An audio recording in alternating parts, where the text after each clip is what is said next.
बात अब प्रधानमंत्री तक पहुंच चुकी है। ये हम इसलिए कह रहे हैं क्योंकि हमने दिल्ली में ऑपरेशन गैस चेंबर किया। आज हम आपको बताने जा रहे हैं कि देश के प्रधानमंत्री की सांस आखिर क्यों खतरे में है। चौंकिए मत, सच है ये। यूं तो उस खतरे ने पूरी दिल्ली को अपनी गिरफ्त में ले रखा है, लेकिन ये उम्मीद की जा रही थी कि कम से कम प्रधानमंत्री निवास के आसपास का इलाका उस बड़े खतरे से अछूता रहेगा। लेकिन आपको हैरानी होगी कि 7 RCR के इलाके में भी वो खतरा उतना ही बड़ा है। हम बात कर रहे हैं दिल्ली के प्रदूषण की। पहले देखिए हमारी ये खास रिपोर्ट।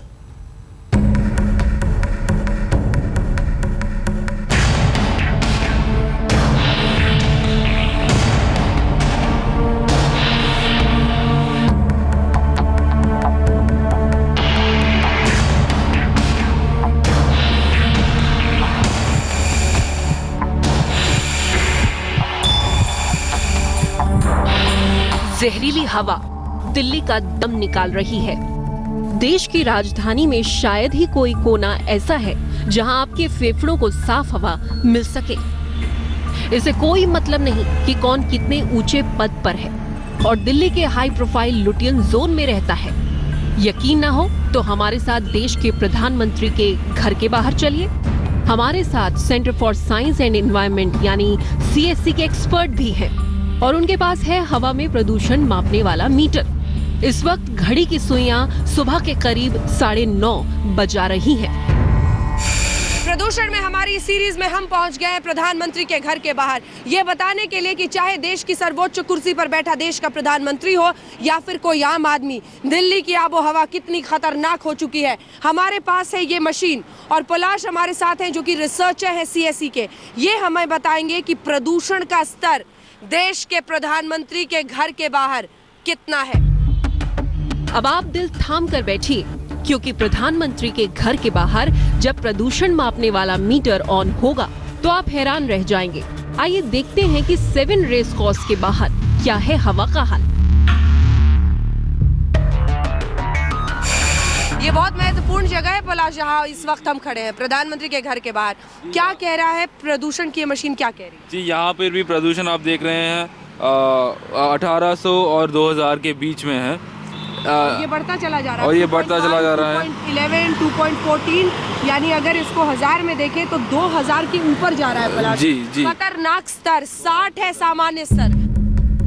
CSE के रिसर्चर के पास जो मशीन थी उसकी रीडिंग ने हमें हिलाकर रख दिया।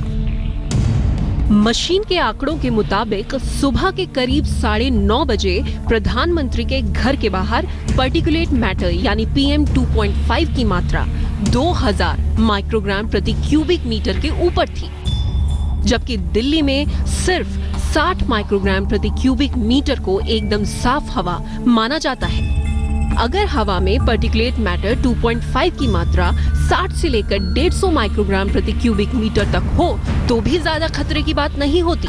लेकिन CSE की मशीन ने प्रधानमंत्री के घर के बाहर का प्रदूषण स्तर करीब 14 गुना ज्यादा दर्ज किया। जी, ये बहुत ज़्यादा खतरनाक है और ये साफ दिखलाता है कि चाहे आप BMW में घूमें या चाहे आप साइकिल में घूमें, हवा तो सभी को सेम ही समान हवा है सभी के लिए। और ये प्रदूषण जो है वो अभी बहुत ज़्यादा भारी मात्रा में दिल्ली में पहुंच चुकी है और इसे प्रधानमंत्री से लेकर आम आदमी तक इसे सब लोगों को इसका नोटिस लेना चाहिए। प्रदूषण मापने वाली मशीन के आंकड़ों ने हमें चकरा कर रख दिया। हम यकीन नहीं कर पाए कि प्रधानमंत्री के घर के बाहर की हवा भी प्रदूषित है। लिहाजा हमने दोबारा तसल्ली करने की ठान ली और चंद घंटों बाद एक बार फिर से 7 रेस कोर्स रोड के बाहर पहुंच गए। एक बार फिर से हम पहुंच गए हैं प्रधानमंत्री के घर के बाहर। जी हाँ, 7 RCR पर हम मौजूद हैं और CSE के रिसर्चर पलाश मुखर्जी जी हमारे साथ मौजूद हैं और उनके हाथ में फिर से वो मशीन है।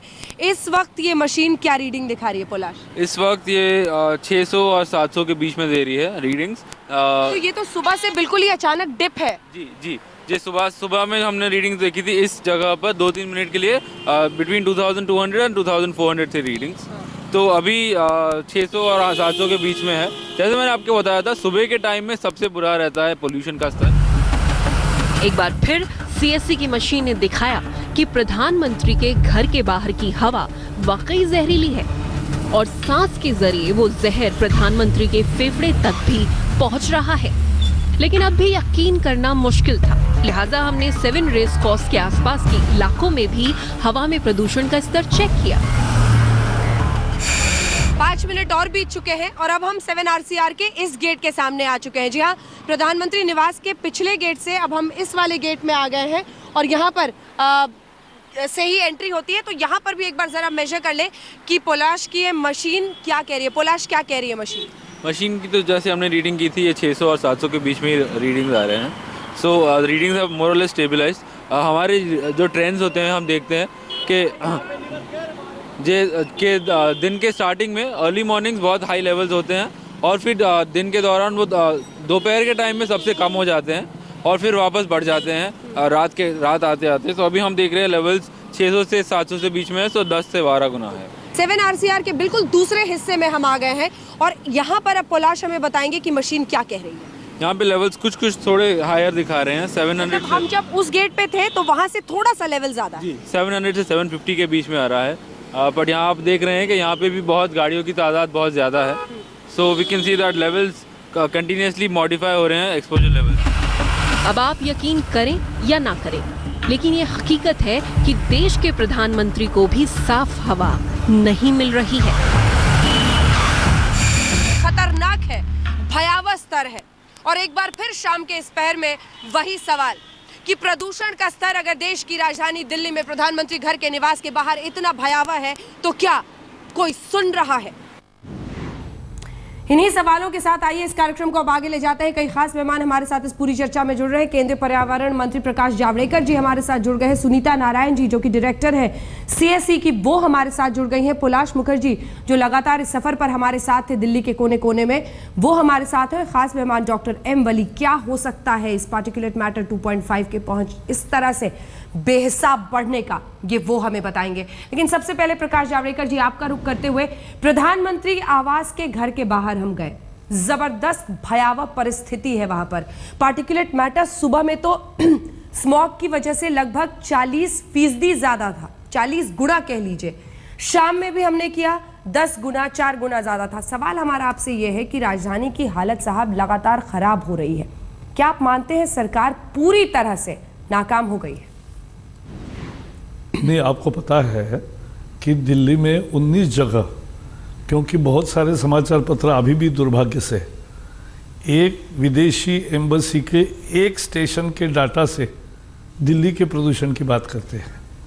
हमने जब national air quality index launch किया है तो वो 19 जगह से डाटा आता है। 19 जगह का रोज समाचार हम देते हैं फ्रीली सबको, 5 बजे अपडेट करते हैं तो, और कॉम्प्रिहेंसिव भी बताते हैं। हाँ। तो दिल्ली की आबो हवा पिछले 10 साल से खराब हो रही है। अच्छा होता कि मीडिया भी 10 साल इसकी चर्चा करता तो उस समय के सरकार को भी काम करना ही पड़ता। लेकिन देर आए दुरुस्त आए तो मीडिया कोर्ट सब अब जग गए तो अच्छी बात है। हम भी जैसे सरकार आई तो हमने पहले ही दिन से प्रदूषण के इस प्रश्न को गंभीरता से लिया और इसलिए 4 बातें की है प्रकाश जी जो सही उपाय है, क्योंकि बाकी उपाय 3 महीने के लिए, 6 महीने के लिए, हेडलाइन के लिए है। लेकिन हमने जो उपाय किए हैं कि प्रदूषण कैसे खत्म होता है, जब फ्यूल का जब ये होता है इम्प्रूवमेंट, हाँ। दर्जा सुधरता है, हाँ। तब ये फर्क पड़ेगा। ठीक है। और इसलिए यूरो 4 करना देश भर में 2017 में, यूरो 5 करना 2019 में और 2021 में, क्योंकि इसमें 60,000 करोड़ की लागत है। अभी भी जो स्टैंडर्ड्स अपनाने की आप बात कर रहे हैं, स्टैंडर्ड्स में हम अभी से ही बहुत पीछे हैं। लगते हैं सारी प्रक्रिया पूरी होकर नए यंत्र लग के वो रिफाइनरी में अच्छे फ्यूल आ जाएगा प्रकाश तो जी, इससे ही बदलाव होगा। प्रकाश जी, अभी से ही हम बहुत पीछे हैं। डिजाइन बदलने पड़ते हैं, अभी ही हम बहुत पीछे हैं। जिन स्टैंडर्ड्स की बात आप कर रहे हैं विदेशों से हम बहुत पीछे हैं। और अच्छा है कि आप मीडिया की राह तकते हैं कि हम आपके लिए टॉर्च लगाएं और आप उस राह पर चले। सवाल यह है कि देश की सरकारों ने नाकामी हासिल की है जिसकी वजह से परिस्थितियां, और आप तो अब सत्ता में आए हैं, इससे पहले भी लगातार दशकों से ये सब कुछ होता रहा है। आप वाहनों की तकनीकी की बात कर रहे हैं, आंकड़े कहते हैं 45% प्रदूषण की वजह कंस्ट्रक्शन है। है, बेतरतीब बेहिसाब कंस्ट्रक्शन, कहीं प्रदूषण नियंत्रण मानकों का पालन नहीं होता राजधानी में, एनसीआर में देश की बात तो छोड़ ही दीजिए। इस पर जल्दी से आप जवाब दीजिए, उसके बाद मैं सुनीता नारायण जी और अन्य लोगों को शामिल करूंगी इस बहस में। जावड़ेकर जी। मैं एक दिन मेट्रो का खुदाई देखने गया, टनल कैसे खोदते हैं, तब मैंने ये देखा कि इतनी माटी निकालते हैं लेकिन कहीं भी माटी नहीं है दिल्ली शहर में मेट्रो के कारण। क्योंकि फिर मैंने उसकी व्यवस्था देखी और फिर मैंने अधिकारियों की मीटिंग ली हमारे मंत्रालय में जी। मैंने कहा उनके रूल्स लाओ, उसी को आधार बना के कंस्ट्रक्शन डिमोलिशन वेस्ट रूल्स तैयार करो। और मुझे खुशी है कि सॉलिड वेस्ट मैनेजमेंट का एक रूल का हिस्सा ठीक है, नए सिरे से हमने जोड़ा कंस्ट्रक्शन एंड डिमोलिशन वेस्ट, क्योंकि वो भी सॉलिड वेस्ट होती है लेकिन धूल का ही संकट है। और वो हमने जो किया उसका परिणाम ये हुआ कि आज कंस्ट्रक्शन डिमोलिशन वेस्ट के रूल्स तैयार हो गए, उसमें ड्राफ्ट रूल्स प्रकाशित हो गए, ठीक है, उसमें लोगों के सुझाव आए, हाँ, उसको इम्प्रूव किया है। हाँ, इस सप्ताह में इसको फाइनलाइजेशन करेंगे मंथ एंड में, ठीक है, और आने वाले संक्रमण से ये नए रूल्स कंस्ट्रक्शन डिमोलिशन के बहुत कड़ाई से लागू होंगे। ठीक है, ये क्योंकि ये अगर रूल्स फॉलो नहीं करेंगे हाँ, तो कंस्ट्रक्शन का काम हम रोक सकते हैं, बंद कर सकते हैं, यहाँ तक कि उसमें प्रोविजन अगर ऐसे सख्त तो मानक हो जाए, जी प्रकाश, अगर ये मानक करने के लिए काम किया है, बिल्कुल, केवल मैंने कहा अगर ये मानक केंद्र सरकार मूलभूत काम करती है, ठीक है, पिछले 6 महीने से इस पर तैयारी की और काम किया, लेकिन 6 दिन के हेडलाइन के लिए हम काम नहीं करते। नहीं, 6 दिन की हेडलाइन के लिए नहीं, हेडलाइन हम तब तक चलाएंगे जब तक परिस्थितियां सही नहीं होंगी, और हेडलाइन हम तब तक चलाएंगे जब तक लोग जागे नहीं, सरकारें जागे नहीं। ये हमारा काम है। आप ही ने पहले कहा कि मीडिया देर से जागी है, हम तो बार बार ये खबर दिखा रहे थे, और दिल्ली में प्रदूषण पर तो सभी ने खबरें दिखाई। यहाँ बने रहिए हमारे साथ। अब मैं शामिल करना चाहती हूँ सुनीता नारायण जी को। सुनीता नारायण जी, जिन कदमों की वो बात कर रहे हैं, सहमत हैं आप उनसे? और कितनी भयावह स्थिति है ये मैं आपसे समझना चाहती हूँ, क्योंकि जो लेवल्स हम दिखा रहे हैं 60 एक्सेप्टेबल है। सुबह स्मॉग के वक्त जब मैं और पोलाश गई तो 2200 के करीब 7RCR के आगे की रीडिंग आई। देखिए, आज मैं ऑल इंडिया मेडिकल इंस्टीट्यूट में आज एक लेक्चर था जहां सारे डॉक्टर्स इकट्ठे हुए थे, और डॉक्टर्स ने सारे जो पब्लिक को ये बताया कि ये एक पब्लिक हेल्थ इमरजेंसी है, ये एक हेल्थ इमरजेंसी है। ये आप सोच लीजिए, वहाँ पर कार्डियोलॉजिस्ट थे, वहाँ पर गायनोकोलॉजिस्ट थे, वहाँ पर रेस्पिरेटरी डॉक्टर्स थे, और वहाँ पर आँखों के डॉक्टर्स थे। सब ने बताया कि आज हम देख रहे हैं कि इससे दिल्ली वासियों के ऊपर क्या बुरा असर पड़ रहा है। तो ये मुझे लगता है कि प्रकाश जी जो कह रहे हैं बिल्कुल सही कह रहे हैं, उनकी सरकार कुछ करने की कोशिश कर रही है, हाँ। मगर ये याद रखिए कि आज ये इमरजेंसी की स्थिति है, और जो काम करना है हमें ये काम नहीं करना है कि हम बेटर फ्यूल लाएंगे 2017 में। इसका मतलब 2 साल और दिल्ली के अंदर जो ट्रक आएंगी वो ही गंदा फ्यूल लेके चलेंगी। जहां रिफाइनरी कह रही है कि वो फ्यूल हमारे पास तैयार है, जहां ऑटोमोबाइल कंपनी कह रही है कि हमारे पास टेक्नोलॉजी है यूरो 4 के लिए, तो सरकार क्यों आज भी कह रही है कि हम 2017 में फ्यूल लाएंगे? ये क्यों नहीं कह रहे हैं कि हम एडवांस करेंगे? मुझे लगता है सब लोग जानते हैं सरकार इस चीज को लेके गंभीर है, हाँ। मगर सरकार की गंभीरता पे आज हम निशान नहीं लगा रहे। हम कह रहे हैं कि गंभीर होना ही काफी नहीं है, ये एक इमरजेंसी सिचुएशन है, और हमें बहुत कुछ जल्दी करना पड़ेगा। बिल्कुल, क्योंकि मुझे लगता है कि हम प्रदूषण को लेकर उतने सतर्क हैं ही नहीं। सरकारें ऐसी हैं क्योंकि हम भी वैसे हैं। मैं जरा ये तस्वीर चाहती हूँ कि हम लोग फुल स्क्रीन अपने दर्शकों को दिखाएं। 2 फेफड़ों की तस्वीर है ये, और देखिए ये तस्वीर बताती है कि जो लोग दिल्ली में रहते हैं उनकी क्या हालत हो गई है। ये डॉक्टर एम वली हम दिखा रहे हैं 2 तस्वीरें, एक ऐसे शख्स की जो 55 साल से दिल्ली में रहा है, वो भी नॉन स्मोकर है, सिगरेट नहीं पीता है। दूसरा हिमाचल प्रदेश का है, 55 साल का युवक, वो भी नॉन स्मोकर है। अब ये तस्वीर क्या बता रही है? कौन सी बीमारियां, किस तरह का इन्फेक्शन, किस तरह की एक कालिक है जो लंग्स पे देख रहे हैं हम? ये मेनली कार्बन पार्टिकल्स हैं और ये बड़े टॉक्सिक होते हैं, जो हम जिसको शूट कहते हैं, ऑटोमोबाइल शूट, जो कि छोटे व्हीकल से भी निकलता है, बड़े व्हीकल से भी निकलता है। जो आपने जिक्र किया, रात को जो ट्रक, जब हम लोग सो रहे होते हैं, वो ट्रक पास कर देते हैं, पूरी दिल्ली की हवा में प्रदूषण फैला देते हैं, जिनका दिल्ली से कोई लेना देना नहीं है। तो सुबह को वो बादल की चादर के नीचे स्मोक से ट्रैप होने के बाद जो आपने सुबह सुबह जाके रीडिंग ली है, उस हवा का वो हाल होता है। और ये बड़ी टॉक्सिक है, छोटे बच्चों के लिए खास तौर से टॉक्सिक है, जो दमा के मरीज है उनके लिए बहुत टॉक्सिक है, जो ब्लड प्रेशर के मरीज है उनके लिए बहुत टॉक्सिक, और खास तौर से हार्ट के मरीजों के लिए बहुत टॉक्सिक है। आप जब बाहर जाती हैं आपको कितना अच्छा एनर्जी लेवल रहता है, और जब आप यहाँ आते हैं तो आपको लगता है कि एनर्जी लेवल कहीं मिसिंग है, कोई चीज़, और कोई चीज़ एक ऐसी है जो थकान पैदा कर रही है, तो वो ये पॉल्यूशन है। पलाश, मैं आपसे एक बार जल्दी से इस पर बात करना चाह रही थी, क्योंकि आप मेरे साथ थे उस दौरान जब हमने ये रीडिंग्स ली हैं। एक बार ज़रा इस मशीन के बारे में बताइए, क्योंकि ज़्यादातर जो हम देखते हैं वेब पर जो रीडिंग्स डालते हैं, उसमें 700-800 के आसपास, जो हमने शाम में देखा, एयर क्वालिटी इंडेक्स का एक हिस्सा है पार्टिकुलेट 2.5। तो एक बार तो PM 2.5 क्या है बता दीजिए, और दूसरा इस मशीन को हम कितना सटीक माने।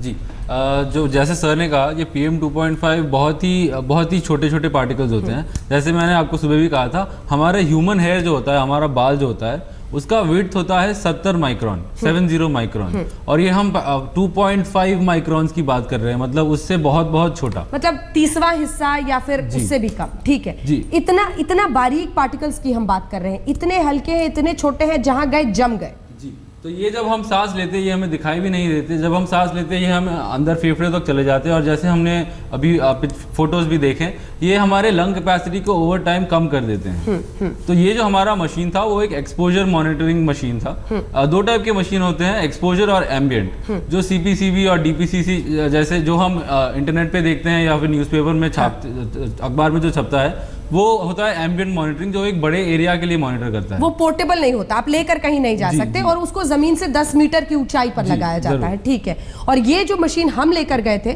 वो पोर्टेबल मशीन थी, और वही लेवल की सांस को वो मेजर कर रहा था, हवा को मेजर कर रहा था जहां हम सांस लेते हैं। एक ब्रेक के लिए मुझे मजबूरन रुकना पड़ रहा है, लेकिन मैं और भी कई सवाल की गाड़ियों की तादाद को लेकर क्या किया जाए, क्योंकि हम जहां जहां पर आज पार्टिकुलेट मैटर 2.5 नापने के लिए गए थे, सड़क की परिस्थितियां इतनी खतरनाक थी कि वहां पर रहना मुश्किल है, और रीडिंग्स देखकर कोई भी किसी के भी हाथ पैर फूलने लगे। सभी खास मेहमान हमारे साथ बने हुए हैं। 7 RCR पर खतरे के निशान दिखे हैं आज इस मशीन से।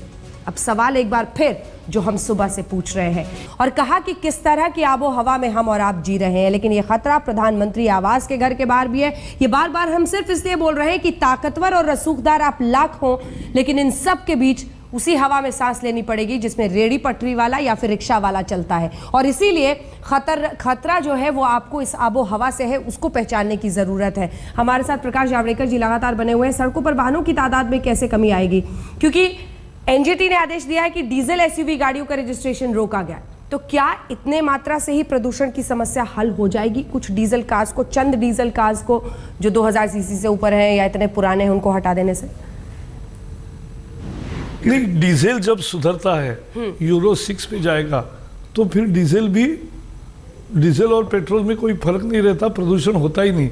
लेकिन अभी भी सुप्रीम कोर्ट ने जब हमारे मंत्रालय को पूछा, क्योंकि सुप्रीम कोर्ट ने ऐसा ही आदेश नहीं दिया, हमने बताया या डीजल बाहर से आने वाले व्हीकल को NGT ने जब सुप्रीम कोर्ट ने आदेश दिया कि दंड करो, तो उसके लिए हमने सहमति दर्शाई पहले, क्योंकि अगर मंत्रालय विरोध करता तो कोर्ट भी अलग कहती, लेकिन हमने विरोध नहीं किया, क्योंकि हम दोनों उपाय करना चाहते। एक लोगों में चेतना पैदा करना चाहते, एक जागृति लाना चाहते। कभी कभी थोड़ा शॉक ट्रीटमेंट भी ठीक होता है, तो कोर्ट अपने तरीके से काम करे, NGT अपने तरीके से काम करे, अनेक सरकारें अपने तरीके से काम करे, और केंद्र सरकार एक मूलभूत जो नीतिगत फैसले हैं बड़े, वो करके सही दिशा में दिल्ली को और सभी शहरों को। प्रकाश जी, मेरी सबसे बड़ी शिकायत है, जितना हम लोगों ने देखा और समझा है, भारत ही है, ठीक है, तो सभी को प्रदूषण मुक्त करने के लिए एक व्यापक योजना हमने तैयार की। लेकिन समस्या सबसे बड़ी यह है कि हम नीति भी बना लेते हैं, मानक भी थकते हारते इधर उधर देखते देखते लागू कर देते हैं, लेकिन उसका पालन कैसे हो, कैसे ऐसी कंपनियां या ऐसे लोग जो उसके खिलाफ करते हैं उनको कैसे रोका जा सके, इसके लिए कोई ब्लूप्रिंट नहीं दिखाई देता है। मैं इस पर भी सवाल करूंगी और ऑड इवन प्लान लेकर आ रहे हैं केजरीवाल साहब। खतरा देश के प्रधानमंत्री के दरवाजे तक पहुंच चुका है। हमने पीएम के आवास के इर्द गिर्द प्रदूषण के हालात का जायजा लिया तो दिल्ली की हकीकत सामने आई। अब हम ये भी जानना चाहते थे कि दूसरे इलाकों में क्या हालात है। हमने दिल्ली के तमाम अन्य इलाकों में भी जाकर हवा का मिजाज जांचा, परखा। हर जगह कमोवेश हालात गंभीर हैं। दिल्ली की हवा सचमुच बीमार बना रही है, बहुत ज्यादा बीमार बना रही है। बच्चों से लेकर बुजुर्गों तक के लिए दिल्ली की हवा सांस लेने के लायक बची ही नहीं है। देखिए,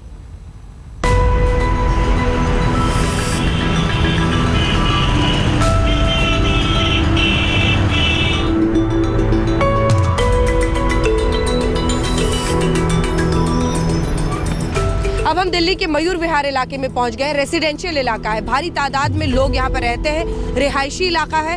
ये कितना खतरनाक है ये देखते हैं पुलाश के साथ। क्या कह रही है मशीन? यहाँ पे लेवल्स बहुत ही ज़्यादा हाई हैं, यहाँ पे 3000 तक पहुँच चुकी है। दिल्ली भले ही देश की राजधानी है, लेकिन सेहत के लिहाज से रहने लायक नहीं।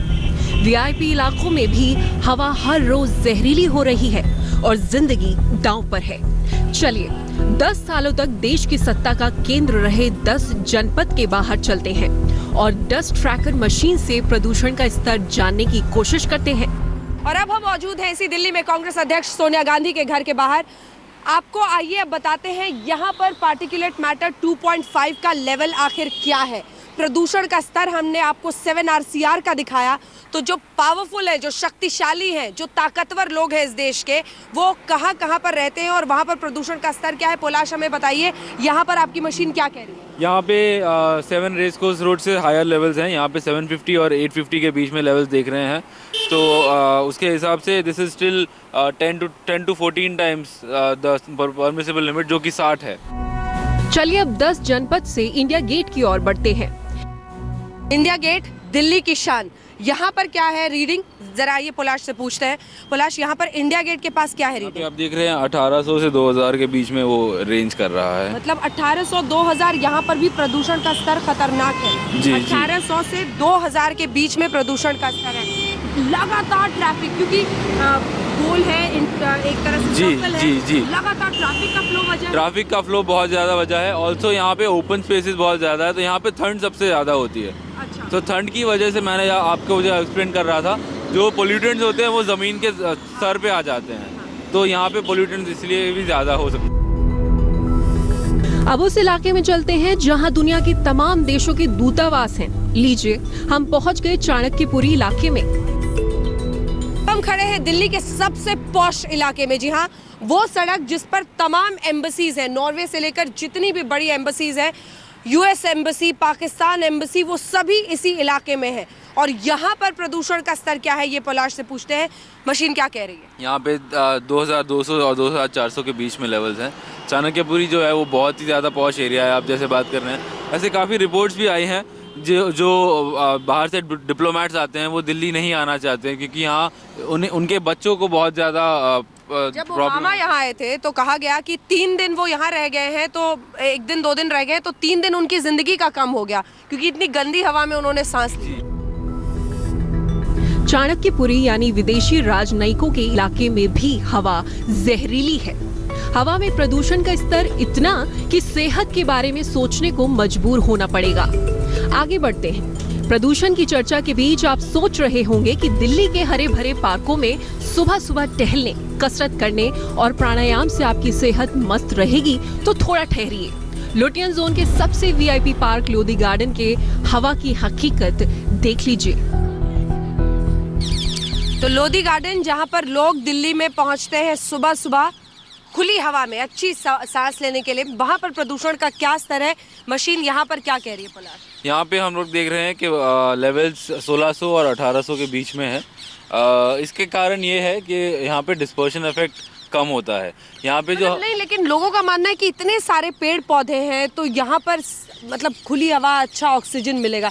यहाँ पर क्यों है इतना डस्ट पार्टिकल्स? डस्ट पार्टिकल्स इसीलिए क्योंकि यहाँ पे आके जो डस्ट पार्टिकल्स होती है वो सेटल हो जाती है। जो ओवरनाइट जो ट्रक्स की एंट्री होती है, और ओवरनाइट यहाँ पे टेम्परेचर्स बाकी शहर से काफ़ी कम होता है, तो ये टेम्परेचर डिफरेंस की वजह से भी और यहाँ पे हवा कम चलने की वजह से भी ये सारा जो डस्ट पार्टिकल्स आते हैं यहाँ पे आके सिमट जाते हैं। दिल्ली धूल, धुएं और प्रदूषण के शहर में तब्दील है। ITO का हाल जरा देखिए कि हवा में छाई धूल और धुंध में गांधी की तस्वीर भी धूमिल है। पीछे देखिए, इंटरसेक्शन पर हम खड़े हैं, लेकिन महात्मा गांधी की जो पेंटिंग यहाँ पर बनाई गई है दिल्ली पुलिस हेडक्वार्टर्स पर, सुबह के इस पहर में वो भी साफ दिखाई नहीं दे रही है। ये सिर्फ फॉग की वजह से नहीं है, सिर्फ धुंध की वजह से नहीं है, ये उस प्रदूषण की भी वजह से है जो स्मॉग बनकर दिल्ली पर हर सुबह इसी तरह से छाता है। तो यहाँ पे जो है 2490 दिखा रहा है, तो ये आप देख सकते हैं करीब करीब 40 गुना है, 40 गुना से भी ज़्यादा है, मोर देन द लिमिट। ये डस्ट ट्रैकर मशीन झूठ नहीं बोलती। इस मशीन में हवा जाती है तो मशीन का पारा चढ़ जाता है। तो जरा सोचिए, जब ये प्रदूषित हवा हमारे और आपके फेफड़ों में समाती है। अब हम पहुंच चुके हैं आनंद विहार और यहाँ पर आपको बताएंगे कितना दिखा रहा है मीटर, क्या कह रहा है? यहाँ पे 1900 से 2000 के बीच में है। ठीक है, अगर आप इनको दिखा रहे हैं हिमांशु को कि क्या रीडिंग है, ये देखिए 1900 से लेकर 2000 के बीच। ये इसका भी असर है क्या पॉलश की यहाँ पे अब सूरज निकल चुका है और थोड़ा सूरज निकलने से असर पड़ता है, घटता है? जैसे मैं पहले बात कर रहा था, जैसे जैसे सूरज निकलता है टेम्परेचर बढ़ते हैं, ये PM लेवल थोड़े थोड़े कम नीचे की ओर आते हैं। इसीलिए सुबह का वक्त सबसे बुरा होता है। ऑल्सो इसका और एक कारण है कि रात के वक्त में दिल्ली में ट्रक्स अलाउड होती हैं, तो ये ट्रक्स की वजह से बहुत ज़्यादा PM लेवल्स ऊपर चले जाती है। और यहाँ पर आनंद विहार को सबसे प्रदूषित इलाका, वैसे अगर आप ग्रेडिंग देखें रेगुलर, तो आनंद विहार सबसे प्रदूषित इलाका है। अब चलिए जरा पुरानी दिल्ली की भी हवा में प्रदूषण का स्तर देखें। पोलाश के साथ हम आ गए हैं चांदनी चौक इलाका, चांदनी चौक और चावड़ी बाजार। स्कूली बच्चे सुबह सुबह तैयार होकर जा रहे हैं। बहुत सुबह आप देख लीजिए कितना ट्रैफिक यहाँ पर है, और ये वो इंटरसेक्शन है शायद जहाँ पर दिन के पहर में और भी ट्रैफिक में इजाफा होता है। स्कूली बच्चे यहाँ पर सुबह में पहुँच रहे हैं। और पोलाश, यहाँ की रीडिंग क्या बताती है? यहाँ की रीडिंग तो बहुत ही ज़्यादा हाई है। यहाँ पे 3000, 2500 और 3000 के बीच में बता रही है। So which means that it is up to 50 to 60 times के बीच में, मतलब 50 गुना या 60 गुना के आसपास। डस्ट ट्रैक मशीन के साथ हमने पूरी दिल्ली घूम ली, लेकिन एक भी इलाका ऐसा नहीं मिला जहां हम पूरे भरोसे के साथ सांस ले सके और ये कह सके कि यहाँ हमारे फेफड़ों तक जहर नहीं पहुंचता। ऐसी परिस्थिति, ऐसे हालात हमने बनाए हैं और इसीलिए आज दिल्ली में दम घुट रहा है। सिर्फ सरकारें, प्रशासन या फिर लोग जिम्मेदार हैं, या फिर सबको मिलकर आगे बढ़ना होगा, कोई नई राह निकालनी होगी। और नई राह पर बात हो रही थी। प्रकाश जावड़ेकर जी हमारे साथ जुड़े हुए हैं, सभी खास मेहमान बने हुए हैं। प्रकाश जी, आपसे मैं पूछना चाहती हूँ, Arvind Kejriwal ji odd even plan लेकर आ रहे हैं, क्या राय है आपकी उस पर? प्रदूषण कम होगा? इसलिए मैंने कहा कि कुछ लोगों को केवल जल्दी न्यूज़ बने ऐसे अनेक आदेश होते हैं। ऑड इवन का प्रयोग अनेक देशों ने किया है, कभी आंशिक सफलता मिली है। सवाल है, लेकिन मैं किसी उपाय को मना नहीं कर रहा हूँ, जैसे कंजस्शन टैक्स होता है, बहुत सारे प्रयोग दुनिया ने किए हैं कैसे गाड़ियों को कम संख्या करे। हाँ। मूल मुद्दा है गाड़ियों की संख्या की कमी होना जी। तो पब्लिक ट्रांसपोर्ट चुस्त बनना चाहिए। अब उस दिशा में जा रहा है। केंद्र सरकार सभी राज्यों को बसेस के लिए मदद कर रहा है और राज्य सरकारों ने भी करना चाहिए क्योंकि उनके पास भी पैसा है, तो वो करना चाहिए। मेरा कहना है लोगों ने भी पार्टिसिपेट करना चाहिए। नज़दीक के काम साइकिल से करें, क्यों नहीं करेंगे? और ठीक है, मैं दरअसल ये सेंटर वर्सेस स्टेट होना भी नहीं चाहिए। मेरा सवाल दरअसल उन लोगों के नज़रिए से है प्रकाश जी, जो बच्चे हैं सबसे ज़्यादा प्रभावित हो रहे हैं। रिसर्च बताता है कि 45% जो बच्चे हैं सांस लेने की उनकी क्षमता कम हो रही है, उनके फेफड़ों के काम करने की क्षमता घटती चली जा रही है। धीरे धीरे जब वो यहाँ पर 50-60 साल के होंगे तो क्या उनकी हालत होगी, सोचकर भी कांप जाए इंसान। मेरा सवाल ये है आम आदमी के नज़रिए से, क्योंकि लोग जब ये रिपोर्ट देख रहे होंगे उन्हें लग रहा होगा क्या करें, कैसे जिएं, दूसरे शहर चले जाए, अगर यहाँ पर रहे तो फिर कैसे आबो हवा साफ। क्या कोई रोड मैप, कोई ब्लूप्रिंट, कोई टाइमलाइन सरकार में होते हुए आप दे सकते हैं? मैं यही बता रहा हूँ कि ये रोज की लड़ाई है। हाँ। मुझे अच्छा लगता कि मीडिया आज जो जागरूकता दिखा रहा है वो अगर 10 साल से 2007 से हर साल का रिपोर्ट है कि बहुत हवा खराब होती जा रही है, तब अगर हम जागते नहीं, तो मीडिया आज ये की दुर्घटना जागरूकता पर आप आती। सवाल खड़ा कर रहे हैं। इस देश के सांसदों को अब क्यों हम साफ सूंघ जाता सिटीजन है? को भी पार्टिसिपेट करेंगे, किसी को दोष नहीं दे रहे, आगे चलेंगे और सही नीति निर्धारण करके दिल्ली को और सभी शहरों को प्रदूषण मुक्त करेंगे, क्योंकि हमारा विश्वास है कि हर एक का जन्मसिद्ध अधिकार है कि शुद्ध हवा उसको मिलनी चाहिए, लेकिन उसके लिए उसको भी काम करना पड़ेगा, यही हम बता रहे हैं। ठीक है, ये अधिकार रोज ध्वस्त हो रहा है धूल और धुएं के बीच। शुक्रिया आपका प्रकाश जी हमारे साथ जुड़ने के लिए, बातचीत करने के लिए। अब मैं सुनीता जी एक बार फिर से आपसे शुरुआत करना चाहती हूँ। ये करना चाहिए, वो करना चाहिए, सवाल ऐसा है कि जो ये रिपोर्ट देख रहा होगा, उसमें मैं भी शामिल हूँ, बड़े मायूस हो रहे हैं, क्योंकि हमें पता है कि ओवरनाइट ये ठीक होगा नहीं, हमें इसी में सांस लेना है। आप जिससे भी मिलिए इस मौसम में, कोई ना कोई इन्फेक्शन की दवा खा रहा है, खांसी से जूझ रहा है, लेकिन हिंदुस्तान में आदत है चलते फिरते रहिए, अब हवा है क्या करें, इसको कैसे बदल दें। ये परिस्थिति कभी बदलेगी क्या गंभीरता आएगी? और इसीलिए हमने इस खबर में भी सीधे 7 RCR के बाहर जाकर दिखाया कि प्रधानमंत्री जी, ये सबसे बड़ा खतरा है आपके जीवन को, इसकी तरफ कुछ इमरजेंसी कदम क्यों चाइना कर लेता है, क्यों हम फेल हो जाते हैं?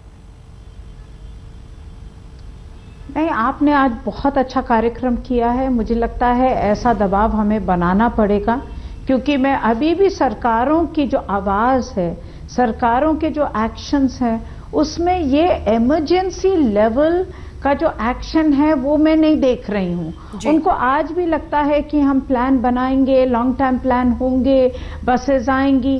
देखिए प्रकाश जी, पिछले साल भी थे, इस साल भी हैं, अगले साल भी होंगे, मगर एक साल में ही अगर आप पूछें पिछले दिसंबर से आज तक क्या हुआ है, बहुत कम हुआ है।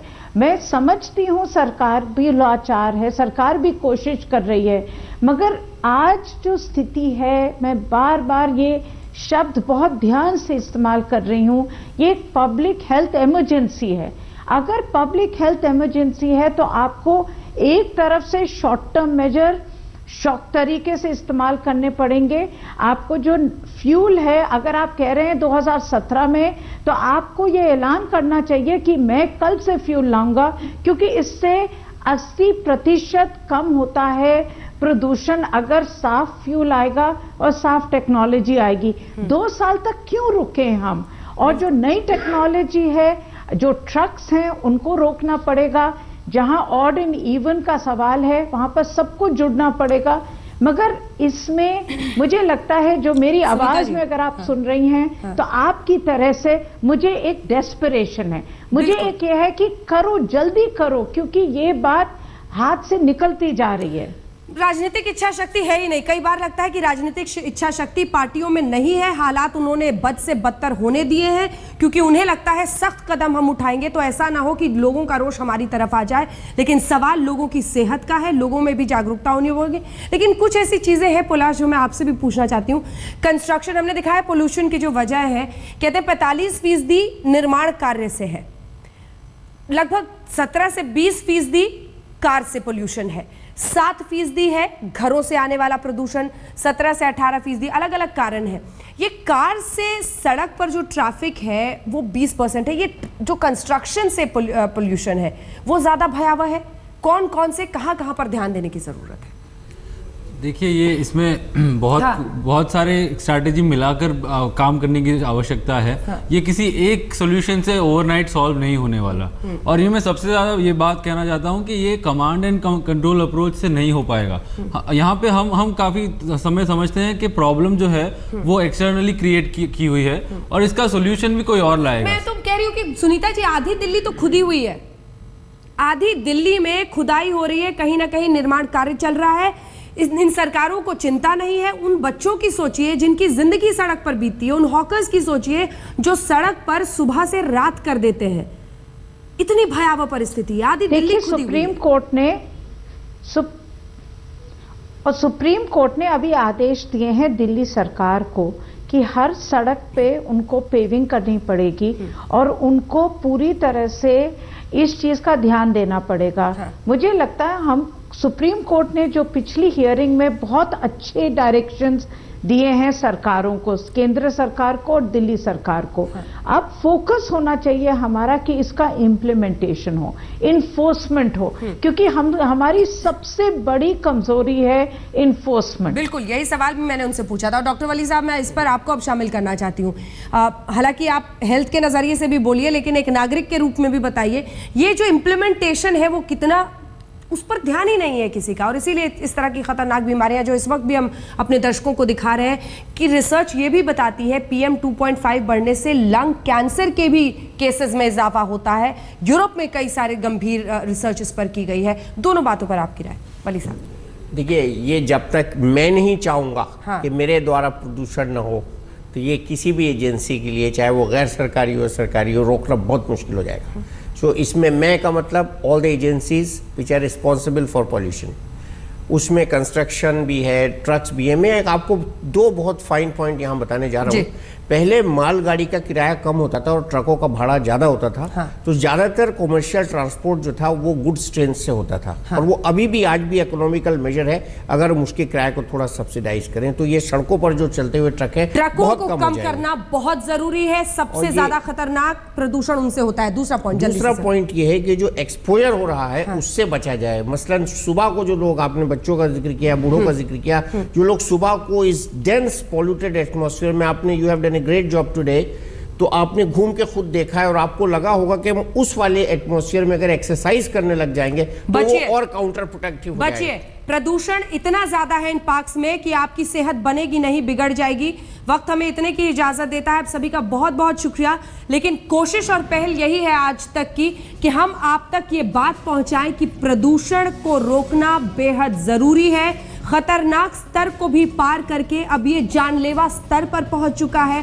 प्रधानमंत्री अगर इस कार्यक्रम को देख रहे हैं इस देश की संसद में बैठे तमाम सांसद, तो उठाइए मुद्दा और बताइए लोगों को कि उनकी सेहत आपके लिए जरूरी है। इस आबो हवा में घुलते जहर से आने वाली पीढ़ियों को बचाना आपकी प्राथमिकता है।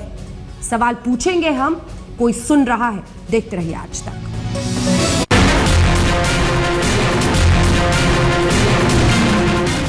डीडीसीए मामले पर इस वक्त का अपडेट यह है कि वित्त मंत्री अरुण जेटली अदालत पहुंचे हैं। उन्होंने मानहानि का केस दर्ज किया है आम आदमी पार्टी के नेताओं के खिलाफ, और अपना बयान दर्ज करवाने वो दिल्ली के पटियाला हाउस अदालत में पहुंच